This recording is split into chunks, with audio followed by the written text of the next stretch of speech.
চলেন আমি মুরগিরে আজকে কিভাবে পানি খাওয়াই, তাই আমার মুরগিগুলো সুস্থ আছে, অসুস্থ হয় না। আপনাদের দেখাই, দেখেন এই যে ছাদে রাখছি, আবার এই যে মুরগিগুলো বাচ্চা উঠছে 10টা।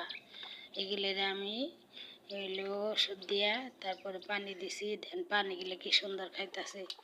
আবার এই যে ছাদের উপরে, আবার ছাদের দৃশ্য গেলে দেন গাছগুলো কি সুন্দর।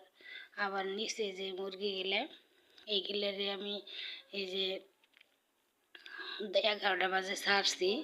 অনেক আমি 11টা 12টার আগে মুরগি ছাড়ি না। এগুলিরে আমি তরকারি দিয়া লবণ দিয়া ভাত মাখাই দিছি, এই যে খাইতেছে। মুরগিরে খালি ভাত দিলে মুরগি অসুস্থ হইব, খাইব না। খাইলেও অসুস্থ হয়ে যাবো গা মুরগিরে। এই জন্য লবণ দিয়ে তরকারি দিয়ে মাখাই দিলে ওই মুরগি অসুস্থ হয় না। দেখেন কি সুন্দর খাইতেছে। তরকারি দিছি, লবণ দিছি। আল্লাহ হাফেজ।